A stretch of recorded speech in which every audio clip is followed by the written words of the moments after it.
Hey guys, today I'm here at Planet Bajaj, which is in Wakrewadi, Pune, and I just finished a test ride for the Husqvarna Swartfällen 250, and next is going to be Dominar 250 that I'm going to be taking out today. I'm going to be doing a lot of reviews on these, all the Bajaj bikes, all the KTM bikes, all the Husqvarna bikes very soon, one by one. I'll try to put one video at least per week on my channel for these basic reviews. I will not get into much of technical specifications all the time. I will just do a basic ride review of how the bike is, how the bike runs, etc, etc, so on. So before we move ahead with the review, make sure you subscribe to my channel and do hit the bell icon for all updates from me.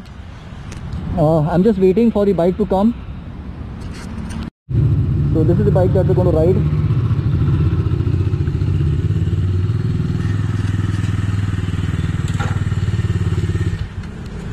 It looks like a brand new bike.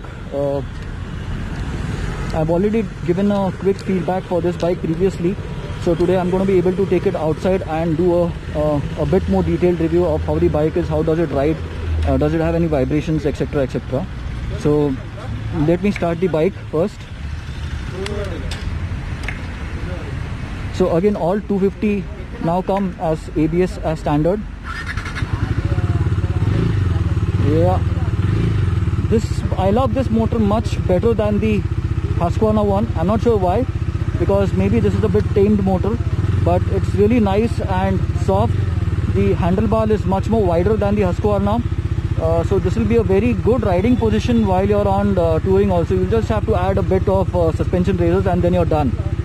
So let's take the bike out. So let's begin. Bike warm up ho chuki hai. Always when you're taking these vehicles out after an overnight park, make sure you let them be on idle at least for half a minute to a minute, so that the oil circulates completely, and then this will ensure you'll have least amount of wear and tear in your bike's engine. So again thoda traffic dekh ke bahar nikalte hain, because this is a kind of old Bombay-Pune highway. I'll again do the same circle that I did for Husqvarna. Trust me guys, this is way smoother than our 2019s or even Husqvarna that I tested. Bajaj has done a really good job with this bike. The exhaust note is another awesome thing.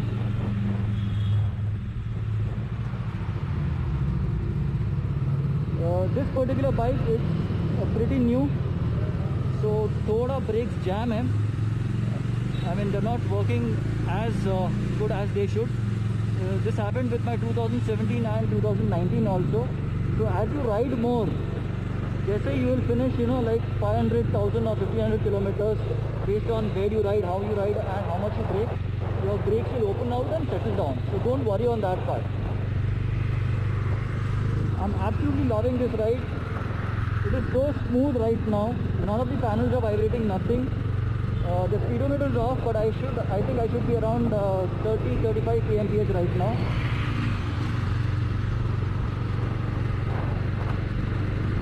It's at 3000 RPM, and I'm already on the 6th gear. I didn't notice that also. I tried to shift once more. So compared to the Husqvarna, I feel this is more rideable in city at lower gear. The bike feels more firm. Suspension, because of the suspension setup and overall bike setup, the bike feels more planted even at lower speeds. The Husky, maybe because being lighter and maybe this being heavier, that is the reason why this is more planted. That could be one more reason.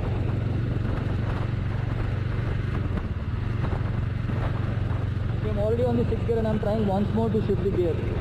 It is that smooth that you don't recognize, which gear you are on.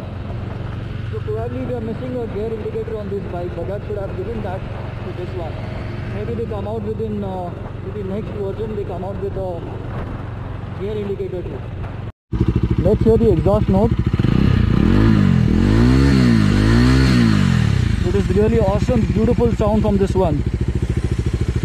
It's close to the 400, but it is much softer than the 400. Again, the fit and finish on this bike is also really nice. no kind of vibrations. I went through a bit of potholes and all. Suspension is really nice. It takes the potholes really well. Engine did not vibrate anywhere. The suspension did not bottom out. We were like double seat on the bike, but it did not bottom out anywhere. Again, some new points are there in the latest UGs and 250s, where Bajaj has provided some reflectors at the end. I need to get this for my bike too. The engine is happy to rev. If you see, it is way silent than our UG. So I've yet to review the 2020 BS6 Dominar 400. Once I review that, I can give you feedback based on this engine also. So at idle, this engine is way too quiet in terms of not making any additional noises like our 2090 UG, which has shim noise etc. for some bikes. So overall, yes, it's a big thumbs up from me for this Dominar 250. Those who prefer to buy the Dominar 400 but not want to spend this much, or your parents are not allowing you to buy that much power bike, you can surely go in for this 250 at much lesser price, and you get the same big bike feel, of course with less power, but trust me, it is not underperformance at all. It is performing way better. So let's head back to the showroom. So again, to maneuver to in tight situations, this bike is not at all an issue.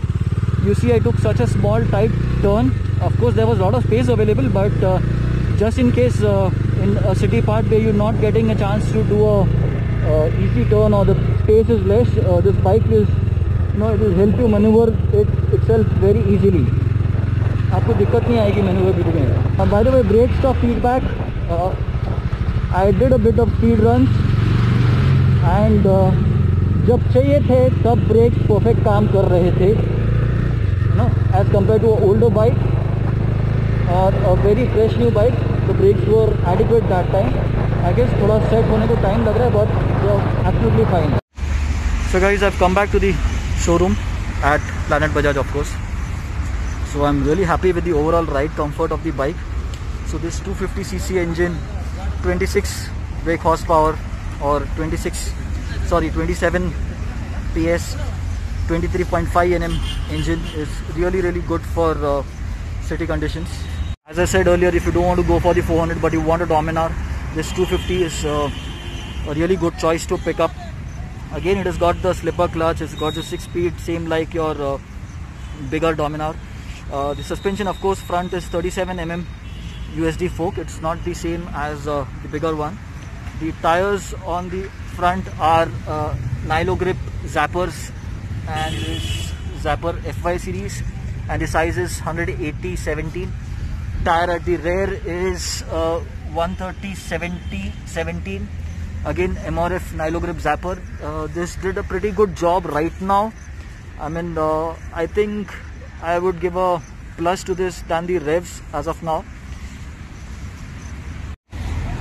The disc brake ahead is of 300 mm, and the front is 230 mm. Again, this is, I think, adequate stopping power for your kind of engine and power that you have in the bike, and for the overall kind of weight that the bike has. Of course, you can always use engine braking for additional power that you need for braking if you need. Tires again up front and rear are tubeless. The headlight and indicators come straight from our 2017, 2018, 2019 previous gen Dominars. They're all LED all round. Even the tail lamp is all LED, and this one matches the UG and the 2020 Dominar. So tank grip is also from the 2019. Rest everything is almost similar to your 2019 Dominars, and the Sadi guard, of course, has a small extension here. The swing arm is the only major change out here, apart from the suspension and the engine, where this is a box swing arm. It is, and if you see, it is quite thick enough to take on tough roads or bad roads really well and keep the bike absolutely stable. Box swing arms were really loved in olden days to keep the bike stable compared to the tubular or the round swing arms or the cylindrical swing arms. Even the side stand is similar to your UG. All your foot pegs, everything, your crash guard everything is similar to 250. So it's absolutely thumbs up from my side to go for this bike. for the kind of price, cost it holds, for the price it is being sold for. It's an absolutely plus. Plus you got the backup of Bajaj service from everywhere. So if you guys to own this bike already, do let me know your feedback, so that viewers who come on my channel get to know your actual riders feedback, actual owners feedback. And if I miss any points for the people who are prospective buyers, and if you feel I've missed any points, do let me know that. And if I didn't speak out, if I know about it, I'll try to answer them via comments. If you need to purchase this in Pune, I'll leave details of Sai Service contact in the video description. You can get in touch with them. And don't forget to subscribe to my channel and hit the bell icon to receive all updates from me. I've got lots of videos, as I said earlier, for you guys to review once in a while. I mean, very useful DIY videos too. So thanks for watching. This is Dipen from Pune.